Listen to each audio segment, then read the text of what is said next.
வணக்கம். முக்கியமான நாள் டிசம்பர் 13, 2001 இந்தியன் பார்லிமெண்ட்ல வந்து ஒரு மேஜர் அட்டாக் ஆச்சு. அண்ட் அப்போ வந்து அடல் பிஹாரி வாஜ்பாய் வந்து பிரைம் மினிஸ்டராக இருந்தார். அண்ட் அதுக்கப்புறமா அவங்களுக்கு தெரியும், we almost fell short of declaring war with Pakistan. ஒரு மேஜர் ஆக்டிவிட்டிஸ் ஆச்சு. And for the first time Indian பார்லிமெண்ட்ல வந்து அட்டாக் ஆகுது. And Indian government took very serious note. 22 வருஷம் கழிச்சு இதே தேதியில இதே நாளில் மீண்டும் ஒரு அட்டாக் இந்தியாவில். இது வந்து பெரிய அட்டாக்கா சொன்னால் பெரிய அட்டாக்லாம் ஒன்றுமே கிடையாது. ஒரு 2 பசங்க உள்ளே பூந்துட்டாங்க. But still it's a security breach. உள்ளே பூந்தது இல்லாத உள்ள டியர் கேஸ் அடிச்சிருக்கிறாங்க. So definitely it's a major security breach. Government of India இதை வந்து சீரியஸாக எடுத்துக்கும். அண்ட் யூனோ இதுக்கு அடுத்தது என்ன கான்சிக்வன்சஸ் இருக்குன்றது உங்களுக்கும் தெரியும். ஸோ டெஃபினெட்லி நம்ம வந்து அக்டோபர், நவம்பர், டிசம்பர் வந்து சம் மேஜர் ஈவெண்ட்ஸ் இருக்குன்றது நம்ம சொல்லிட்டு இருந்தோம். அப்படியே நம்ம தப்பிச்சு போயிட்டு இருக்கோம். Let's all pray we don't have any major events at least till April 15 வரைக்கும், ரைட்? சரி, மார்க்கெட் வந்து ஆஸ் யூஷுவல் ஒன்றுமே பண்ணல, சும்மா டைம் பாஸ் தான் போயிட்டு இருக்கு. அண்ட் 4 டேஸாக வந்து ஒரு கன்சாலிடேஷன் ஆச்சு. நேற்று வந்து ஒரு ஃபால். அண்ட் இன்னைக்கு வந்து அதோட கண்டினியூஷன் ஃபால்ன்ற மாதிரி தான் இருந்துச்சு. தோ ஓப்பன் ஆனது ஃப்ளாட்டாக இருந்துச்சு. ஒரு ஸ்டேஜில் வந்து ஆல்மோஸ்ட் 100 பாயிண்ட்ஸ் வந்து மைனஸில் போச்சு. அண்ட் மைனஸில் போயிட்டு ஃபைனலாக க்ளோஸ் ஆனது மறுபடியும் ஒன்றுமே ஆகாத மாதிரி க்ளோஸ் ஆயிடுச்சு. So practically end of the day நீங்கள் எடுத்துக்கிட்டிங்கன்னா நான் இவெண்ட் நிறைய ஸ்டாக் ஸ்பெசிஃபிக்காக வந்து மேஜர் ஆக்டிவிட்டீஸ் நடந்துச்சு. நம்ம 2-3 நாளாக பேசிகிட்டு இருக்க ஸ்டாக்ஸு. அண்ட் இன்னைக்கும் வந்து ஒரு 5 ஸ்டாக்ஸ், அட்லீஸ்ட் ஒரு 4 ஸ்டாக்ஸ் பற்றி நம்ம டிஸ்கஸ் பண்ணலாம். F&O பண்ணணும்னு நினச்சாலும் நீங்கள் பண்ணுங்கள், இல்லை கேஷ் மார்க்கெட்டில் பண்ணணும்னு நினச்சாலும் பண்ணிக்கலாம். மார்க்கெட்டை பொறுத்த வரைக்கும் ரொம்ப ஃப்ளாட்டிஷாக இருந்துச்சு. இன்னைக்கு க்ளோஸ் ஆனும்போது +19 points. But intraday swing 180 points. நேற்றும் நான் சொன்னேன், ஷார்ட் பண்ணுறதுக்கான தருணம் கிடையாது. இட் இஸ் ஜஸ்ட் இந்த ஜோனில் வந்து அக்யூமுலேஷன் ஆகும், மேபி டைம் கரெக்ஷன் ஆகும், பட் ப்ரைஸ் கரெக்ஷன் ஆகிறதுக்கான சான்சஸ் ரொம்ப கம்மியாக இருக்குது. அப்படியே மிஞ்சி ஆனாலும் 20,485 அந்த லெவலில் உடைக்கிட்டோம். அதுக்கப்புறமா நம்ம பார்க்கலாம். அப்படி என்னடா அந்த லெவலில் இருக்குன்னு சொன்னால் மல்டிபிள் ஃபிபனாச்சி சப்போர்ட் இருக்குது அண்ட் கேன் நம்பர் அது. அண்ட் அந்த லெவலில் வந்து டெஃபினட்டாக it will be a vital number in coming days. இந்த நம்பர் சொல்கிறது எல்லாமே வந்து ஃபியூச்சர்து, ஸ்பாட் நம்பர் கிடையாது. சரி, பேங்க் நிஃப்டி என்ன பண்ணுச்சு? Bank Nifty -5. ப்ராக்டிக்கலி ஃபியூச்சர்ஸ் நீங்கள் எடுத்துக்கிட்டிங்கன்னா +81. ப்ராக்டிக்கலி ஒன்றும் பெருசாக ஆக்டிவிட்டீஸ் இல்லை. பட் இன்ட்ரா டே ஸ்விங் வந்து க்ளோஸ் டு அபவுட் 340, 335 அந்த ஜோனில் இருந்துச்சு. அகெயின் நிஃப்டி 109 பாயிண்ட்ஸ் வந்து ப்ரீமியமில் இருக்குது. பேங்க் நிஃப்டி ஆல்மோஸ்ட் 300 பாயிண்ட்ஸ் ப்ரீமியமில் இருக்குது. ஸோ டெஃபினட்டாக மார்க்கெட் ஷார்ட் பண்ணுறதுக்கான சிக்னல் கொடுக்கல.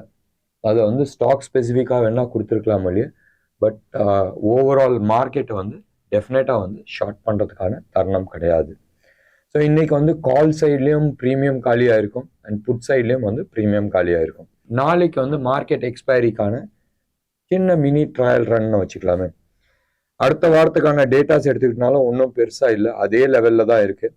இந்த வாரத்துக்கு, அதாவது நாளைக்கு எக்ஸ்பைரிக்கு வந்து அதே 21,000 தான் highest call. Close to about 1.6 crore calls வந்து ரைட் ஆயிருக்கு. புட்டு வந்து 20,900 க்ளோஸ் டு அபவுட் 94 lakhs-உம் அண்ட் நான் சொன்ன மாதிரி வந்து 20,500 ஒரு 1.2 ரைட், 1,02,00,000 புட்டு வந்து ரைட் ஆயிருக்கு. அங்கே தான் ஹையஸ்ட் ஆயிருக்கு. அதே மாதிரி 20,800 ஆல்மோஸ்ட் 99.2 crores இல்லை லேக் வந்து புட்டு ரைட் ஆயிருக்கு. ஸோ 20,900, 20,800 உடைக்கிட்டோம். அதுக்கப்புறமா ஃபர்தராக பார்த்துக்கலாம். பேங்க் நிஃப்டியும் ஒன்றும் பெரிய ஆக்டிவிட்டிஸ் இல்லை. தோ இன்னைக்கு எக்ஸ்பைரி இருந்துச்சு. த ஒன்லி பாசிட்டிவ் திங், இன்னைக்கான எக்ஸ்பைரியில் வந்து 47,100 லெவலில் வந்து ஹையஸ்ட் ஹையஸ்ட் கால் ரைட் ஆயிருந்துச்சு. புட்டு அதே லெவல் 47,000 வந்து ரைட் ஆயிருந்துச்சு. ஸோ ஒரு 100 பாயிண்ட்ல தான் வந்து க்ளோஸ் ஆச்சு. எப்பயுமே க்ளோசிங் இப்படி தான் இருக்கும். பட் இன்ட்ரெஸ்டிங் பாயிண்ட் என்னன்னு சொன்னால், அடுத்த வாரத்துக்கு வந்து 48,000 வந்து கால் இருக்கு. ப்ராபப்ளி ஒரு அப்சைடு மூவ் இருக்குமான்றது தெரியல. ஸோ வெயிட் பண்ணி பார்க்கலாம். இது வந்து 30th டிசம்பருக்கான லெவல்ஸ். ஸோ வெயிட் பண்ணலாம். இதுதான் வந்து இப்போதைக்கு இருக்கிற சூழ்நிலை. இன்னொன்று ஒரு இன்ட்ரெஸ்டிங் ஃபேக்ட் நீங்கள் எடுத்து பார்த்தீங்கன்னா, நம்ம வந்து இந்தியா சிமெண்ட்ஸ் பற்றி நம்ம பேசியிருந்தோம். இந்தியா சிமெண்ட்ஸ் வந்து நீங்கள் எய்தர் கேஷில் வாங்கலாம் இல்லை ஃபியூச்சர்ஸில் வாங்கிக்கலான்றது நான் சொல்லியிருந்தேன். ரிஸ்க் எடுக்கலாம் சொன்னால் டிசம்பர் எடுங்க, இல்லைன்னா ஜனவரி எடுக்கிறது வந்து அட்வைசபிள்ன்றது ஜென்ரலாக நான் வந்து சொல்லியிருந்தேன். அகெயின் ஒரு டிஸ்க்ளைமர், நான் செபி ரிஜிஸ்டர்ட் அட்வைசர் கிடையாது. ஒன்று. ரெண்டாவது வந்து it is more of a இன்ஃபர்மேஷனாக நான் ஷேர் பண்ணுறேன். டெஃபினட்டாக நீங்கள் உங்களோட ரிசர்ச் பண்ணுங்கள், உங்களோட அனாலிசிஸ் பண்ணிவிட்டு தென் நீங்கள் இன்வெஸ்ட் பண்ணுறது புத்திசாலித்தனமாக இருக்கும். புத்திசாலித்தனம் இல்லை, அதுதான் அட்வைசபிளாக இருக்கும். சரி, இந்தியா சிமெண்ட்ஸ் பற்றி நம்ம பேசலாம். கீழே குறைஞ்சிச்சு, பட் டெஃபினட்டாக வந்து நான் வந்து காலையோ புட்டையோ நான் வந்து வாங்க சொல்ல. ஏன்னு சொன்னால் லிக்விடிட்டி இஷ்யூஸ் இருக்கும். எப்பயுமே வந்து ஒரு 200 க்ளோஸ் அபவுட் 200 F&O ஸ்டாக்ஸ் இருந்தாலும் லிக்விடிட்டி நீங்க எடுத்துக்கிட்டீங்கன்னா நிஃப்டி, பேங்க் நிஃப்டி இது இல்லாத ஒரு 15 ஸ்டாக்ல தான் லிக்விடிட்டிஸ் இருக்கும். மோஸ்டா மற்ற ஸ்டாக்ஸ்ல எல்லாமே வந்து இல்லிக்விடா இருக்கும். முடிஞ்ச அளவுக்கு அந்த இதுல வந்து காலோ புட்டோ வாங்குறது வந்து அவாய்ட் பண்ணிக்கிறது பெட்டரா இருக்கும். 1 2 until unless it breaks, right? ஒரு பெரிய மூவ் இருக்குன்னாலே அங்க வந்து காலோ புட்டோ வாங்குறது வந்து அட்வைசபிளா இருக்காது. சரி, மெயின் மேட்டருக்கு வரலாம்.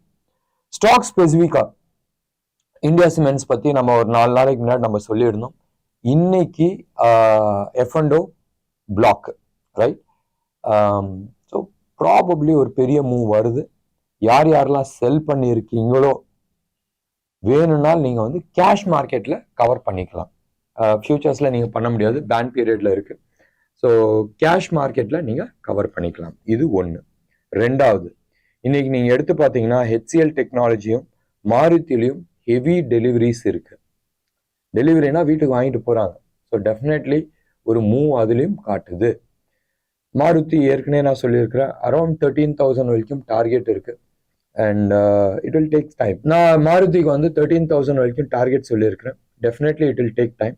And let's see. இன்னைக்கு ஐடி செக்டர்ஸ் டவுன்ல இருந்துச்சு, mainly because of TCS and Infosys. In fact அதான் ஸ்டாக் வந்து மார்க்கெட்டை வந்து கீழே இறக்குச்சு. அண்ட் இன்ஃப்ராஸ்ட்ரக்சர் வந்து அப்ல இருந்துச்சு. இன்ஃப்ராஸ்ட்ரக்சர் யாரு? GMR infra. நான் வந்து அரௌண்ட் 69 லெவலில் வந்து நான் எக்ஸிட் பண்ணிட்டேன். நான் ரீஎன்டர் பண்ணலை for my self and for my client. இன்னைக்கு வந்து அது வந்து close to about 7% up, 77 rupees வரைக்கும் போயிருக்கு. Very interesting. அண்ட் இன்னொன்று வந்து PFC. நிறைய பேர் வந்து PFC பற்றி கேளுங்க சொல்லுங்கன்ற மாதிரி சொல்லியிருந்தாங்க. ரொம்ப நாளாக PFCயும் சொல்லிட்டோம், RECயும் சரி, பயங்கரமான ரேலி போயிட்டு இருக்கு. தடுக்க முடியுமான்றது தெரியல. எனக்கு தெரிஞ்சு இன்னைக்கான PFC மோஸ்ட் லைக்லி ரிவர்சலுக்கான சான்சஸ் இருக்கு. மேபி அகெயின் நான் சொல்றேன், மேபி இன்னும் ஒரு 1-2% மேலே போகலாம். பயங்கர ரன் அப். போத் மந்த்லி சார்ட்ல பார்த்தாலும் அது வந்து லெவலை வந்து வேற லெவலில் தாண்டி போயிருக்கு. ஸோ டெஃபினட்டா வந்து PFC வந்து யாராச்சும் ஹோல்ட் பண்ணிட்டு இருக்கீங்கன்னா ப்ராஃபிட் புக் பண்றது புத்திசாலித்தனமா இருக்கும். மெயின் மேட்டர், நான் வந்து இன்னைக்கு வந்து அட்லீஸ்ட் ஒரு 3 to 4 ஸ்டாக்ஸ் வந்து நான் சொல்லியிருந்தேன். பயோகான் ஒரு 7 நாள் கன்சாலிடேஷன் அந்த லெவலில் வந்து பிரேக் ஆகி மேலே நிற்குது. And current market price around 249 இருக்கு. You can expect somewhere close to about 285. அது வரைக்கும் போகிறதுக்கான சான்சஸ் இருக்கு. ஸ்டாப் லாஸ் நீங்களே வந்து டெக்னிக்கல் அனாலிசிஸ் தெரியும்னு சொன்னால் ஸ்விங் லோவில் போடுங்க, இல்லை அட்லீஸ்ட் ஒரு 2% கீழே போட்டுங்க. சரி, அபவுட் 6 to 8 rupees டவுன் சைடில் நீங்கள் ஸ்டாப் லாஸ் போட்டுங்க. அடுத்தது வந்து NTPC வந்து லுக்ஸ் வெரி குட். 294 இருக்கு, க்ளோஸ் டு அபவுட் 320. ப்ராபப்ளி ஒரு 10% அப்சைடு இருக்கு. ஸோ 10% எவ்வளோ நாளில் வரும்? ஒரு 15 நாளைக்குள்ள வரதுக்கான வாய்ப்புகள் இருக்கு. So NTPC is the second stock. Third வந்து steel authority of India. Tata steel ஓடுது, இந்த சைட் ஜிண்டால் ஸ்டீல் ஓடுது. நான் ஓட மாட்டேனான்னு சொல்லிட்டு கவர்மெண்ட் ஸ்டாக் கேட்குது. 103 இருக்கு. Expected price is 115. First stock day சார்ட்ல நான் பார்த்து சொன்னேன். டெக்னிக்கல் வேணும்னா நீங்க வந்து அனலைஸ் பண்றதுக்கோசரம் நான் சொல்றேன். நிறைய பேர் நம்ம இதுல வாட்ச் பண்றவங்க எல்லாமே வந்து டெக்னிக்கல் அனாலிசிஸ் பண்ணிட்டு இருக்காங்க. எனக்கு கொஞ்சம் சொன்னா யூஸ்ஃபுல்லா இருக்குன்ற மாதிரி சொல்லிட்டு இருந்தாங்க. So I'm just sharing the என்ன பேசிஸ்ல எடுத்தன்றது. So Biocon day chart, NTPC monthly chart, SAIL வந்து டே சார்ட்டு. அடுத்தது வந்து பிஇடி, பிஇஎல். ஓகே. அண்ட் இன்னைக்கு வந்து பெருசா கீழே விழுந்துச்சு, பெருசா இல்லை, ஒரு லாஸ்ட் ஃபியூ டேஸா இப்படி கீழே வந்து இன்னைக்கு வந்து அந்த இடத்துல வந்து டே சார்ட்ல வந்து ஒரு ரிவர்சல் கொடுத்துருக்கு. நீங்க பார்க்கணும்னு சொன்னா டெக்னிக்கலா டே சார்ட் பாருங்க அண்ட் வீக்லி சார்ட் பாருங்க. சூப்பர்பா இருக்கு. வீக்லியில ரொம்ப நல்லா இருக்கு அண்ட் பாசிட்டிவ் டைவர்ஜென்ஸ் கொடுத்துருக்கு. இதுக்கு வந்து டார்கெட் கிடையாது அண்ட் லாங் டேர்ம் ஹோல்ட் பண்ணணும்னு நினைச்சா ஹோல்ட் பண்ணலாம். But strict stop loss maintain பண்ணுங்க. 953ல இருக்கு, ப்ராபப்ளி 930 920 அந்த லெவல்ல வந்து ஸ்டாப் லாஸ் போட்டு ஹோல்ட் பண்ணலாம் அடுத்த 3-4 மந்த்ஸ்க்கு. இது பைக்கான இது நான் சொல்ல, it is more of a study பர்பஸ்க்கோசரம் நீங்க பாருங்க. அண்ட் பாசிட்டிவ் டைவர்ஜென்ஸ் இருக்கு போத் டெய்லி அண்ட் வீக்லியில. என்ன நேயர்களே, இன்னைக்கு ப்ரோக்ராம் எப்படி இருந்துச்சு? பிடிச்சிருந்துச்சுன்னா லைக் பண்ணுங்க, டெஃபினட்டா சப்ஸ்கிரைப் பண்ணுங்க, உங்களோட கமெண்ட்டை கமெண்ட் பாக்ஸ்ல கொடுங்க. நன்றி, வணக்கம்.